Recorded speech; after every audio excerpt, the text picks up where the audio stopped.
Hello साथियों, my YouTube channel JBS agriculture में आपका हार्दिक स्वागत है। और मैं आरटी सर आपका दिल खोल कर स्वागत करते हैं। और उद्देशिका के बारे में आज बताएंगे, यानी कि प्रस्तावना जो जवाहरलाल नेहरू ने प्रस्तुत की थी 42वां संविधान संशोधन 1976।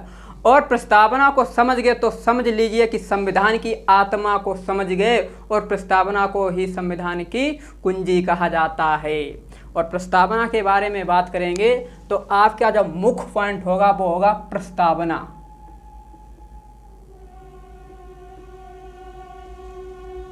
प्रस्तावना होगा आपका मुख्य पॉइंट। तो पहला क्वेश्चन आपसे पूछेगा कि प्रस्तावना कहां से ली गई, तब आप आंसर देंगे अमेरिका। अमेरिका। और परीक्षाओं में दूसरा क्वेश्चन पूछा जाता है इसी का कि प्रस्तावना की भाषा कहाँ से ली गई। तो प्रस्तावना की भाषा बूझे, प्रस्तावना की भाषा बूझे तो ऑस्ट्रेलिया, ऑस्ट्रेलिया, ऑस्ट्रेलिया, ऑस्ट्रेलिया से ली गई। और ऑस्ट्रेलिया से ली गई। अब प्रस्तावना में जो कहा गया, हम भारत के लोग, हम भारत के लोग, हम भारत के लोग, भारत के लोग, और इसमें कुछ शब्द जोड़े गए, कुछ शब्द जोड़े गए, शब्द और डैश डैश। आज की तारीख, आज की तारीख 26 नवंबर 1949, 26 नवंबर 1949, 1949 को ये संविधान में जोड़ी गई। और यहाँ संविधान अंगीकृत किया गया 26 नवंबर 1949। अंगीकृत, अंगीकृत किया गया और यहीं पर आपकी प्रस्तावना को जोड़ दिया गया। अब जो इसके शब्द थे वो शब्द के बारे में चर्चा करेंगे। जो प्रस्तावना में शब्द थे ये भागों में थोड़ा बांटते हैं। तो पहला आपका होगा संविधान के स्रोत, संविधान के स्रोत, संविधान के स्रोत। और इसी में आता है हम भारत के लोग, हम भारत के लोग। और इसी का मतलब होता है कि हम भारत के लोग, यानी कि जनता, भारत की जनता, भारत की जनता, जनता। और जो दूसरा रूप है इसका स्वरूप, स्वरूप। तो जो स्वरूप में शब्द होंगे वो आपके 5 शब्द हैं। कितने? 5 शब्द हैं। तो पहला आपका जो शब्द होगा वो है संपूर्ण, संपूर्ण, प्रभुत्व, प्रभुत्व, संपन्न, संपन्न। जो आपका पहला शब्द है वो है संपूर्ण, संप्रभुत्व, संपन्न। और जो आपका दूसरा शब्द होगा वो होगा समाजवादी, समाजवादी। और जो तीसरे शब्द की बात इसमें की गई है वो है पंथ निरपेक्ष, पंथ निरपेक्ष, पंथ निरपेक्ष, पंथ निरपेक्ष की बात की गई। और आपका जो चौथा है वो है लोकतंत्रात्मक, लोकतंत्रात्मक, लोकतंत्रात्मक। और जो आपका 5वां शब्द है गणराज्य एवं गणतंत्र, गणराज्य एवं गणतंत्र, गणतंत्र। अब भाई साहब इसके बारे में जानकारी करते हैं कि संपूर्ण, प्रभुत्व, संपन्न, इसका मतलब ये है आंतरिक और बाहरी निर्णय कि आप भारत के अंदर भी रख सकते हैं और आप भारत के बाहर भी रह सकते हैं, ये जाने की आपकी स्वतंत्रता है। और समाजवादी की यदि बात की जाए तो इसमें हम थोड़ा यूरोप में चलते हैं। कहाँ? यूरोप में। और यूरोप की अगर बात की जाए तो यूरोप में जो जो यूरोप की बात की जाए तो इसमें गरीबी और अमीरी का संघर्ष दिखाया गया। गरीबी और अमीरी का संघर्ष दिखाया गया, जबकि भारत में ये संघर्ष नहीं है। भारत में भाईचारा है, हम एकता से रहेंगे। भारत में भाईचारा है। और पंथ निरपेक्ष का मतलब क्या होता है? राज्य का अपना कोई धर्म नहीं होगा। राज्य का अपना कोई धर्म नहीं होगा। ये नहीं कि उत्तर प्रदेश में सारे हिंदू हैं, बिहार में सारे मुस्लिम हैं, ये नहीं होगा कि राज्य का कोई भी धर्म नहीं होगा। पंथ निरपेक्ष का होता है राज्य का अपना कोई धर्म नहीं होगा। राज्य का अपना कोई धर्म नहीं होगा। ये बातें कह रहे हैं भाई साहब, ये लड्डू हैं। इसे समझ गए तो समझो सब समझ गए, इसे समझ गए तो समझो सब समझ गए।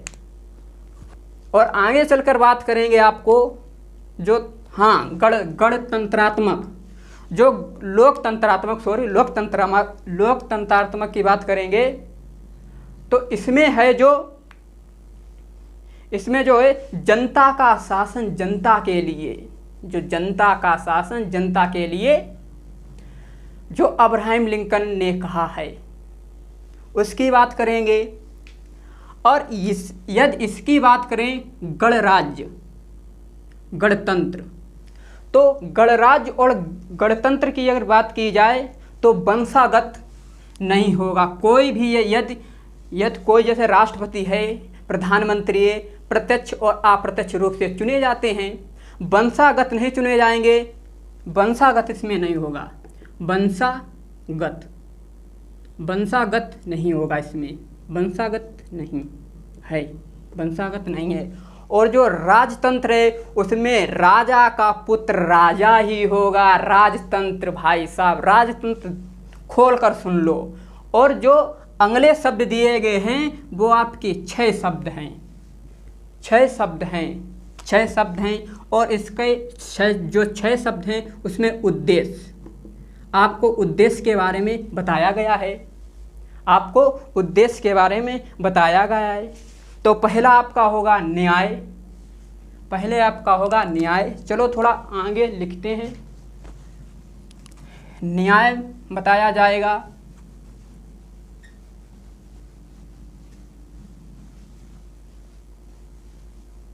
तो कहते हैं जमीर जिंदा रख, कबीर जिंदा रख, सुल्तान भी बन जाए तो दिल में फकीर जिंदा रख, और हौसले के तरकस में वो तीर जिंदा रख। हार जाओ जिंदगी से सब कुछ, लेकिन जीतने की उम्मीद जिंदा रख। एक बार चमक गया तो दुनिया तेरा ही नाम लेगी। रसगुल्ले, दुनिया तेरा ही नाम लेगी। अब आगे बात करेंगे मैं उद्देश्य के बारे में। उद्देश्य के बारे में बात करेंगे। उद्देश्य, जो आपका उद्देश्य है उसके बारे में हम बात करेंगे। हाँ, उद्देश्य का थोड़ा ये है ना, ये थोड़ा भाई साहब रसगुल्ला है। आइए उद्देशिका के बारे में बात करेंगे। तो उद्देशिका में है वो जो प्रस्तावना है उसके 6 शब्द जोड़े गए, 6, और 6 शब्दों की बात करेंगे। जो इसमें शब्द हैं वो 6 हैं। कितना? 6। और 6 शब्द है। तो पहला आपका शब्द होगा न्याय। पहला आपका है न्याय। और दूसरी की यदि बात की जाए तो आपका है समाजवादी। जो दूसरे की बात करेंगे तो है स्वतंत्रता।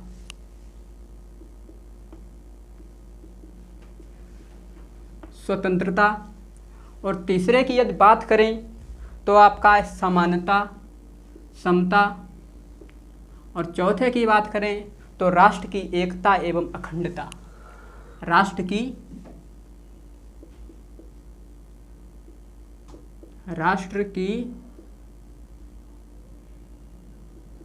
एकता एवं अखंडता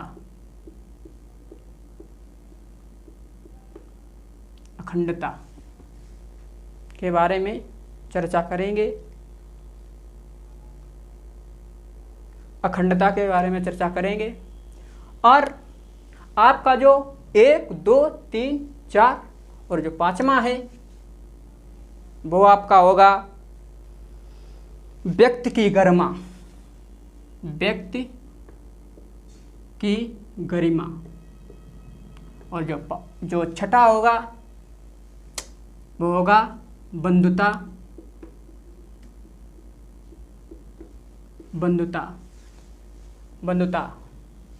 अब इसके बारे में जानते हैं न्याय।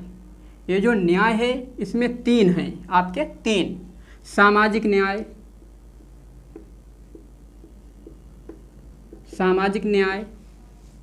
राजनीतिक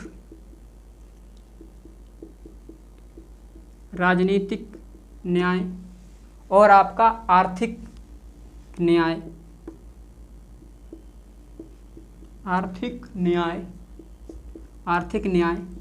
और चौथा है आपका धार्मिक न्याय। तो धार्मिक न्याय की बात संविधान में कहीं नहीं की गई कि धर्म होना चाहिए।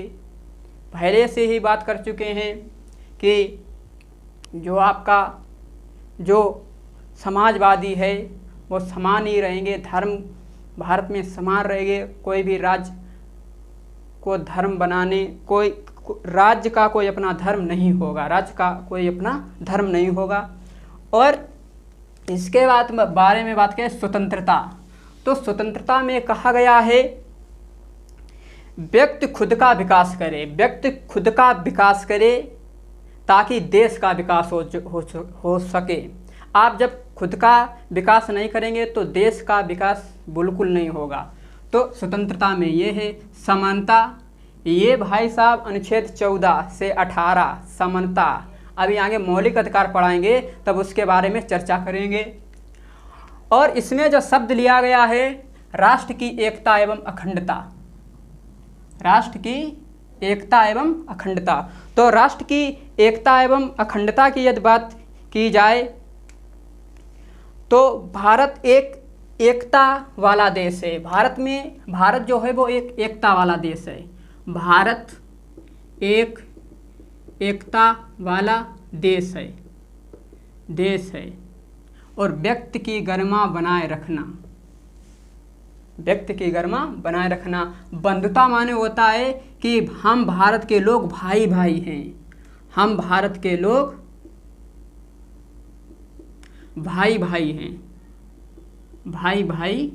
हैं, इसका ये अर्थ हुआ। सामाजिक एवं आर्थिक ये न्याय से है। इसमें 3 आपके हैं, सामाजिक न्याय, राजनीतिक न्याय और आर्थिक न्याय। यही 6 शब्दों की बात की गई है। और जो अगला आपका लेक्चर आएगा वो आएगा संविधान के विदेशी स्रोत किस देश से लिए गए हैं, और उसमें भाई साहब आपसे मुकाबला टक्कर का करेंगे। और मैं आपसे आज्ञा लेना चाहता हूँ, और चैनल को लाइक और सब्सक्राइब करें और कमेंट बॉक्स में बताएं कि आपको क्लास कैसी लगी। थैंक यू, धन्यवाद।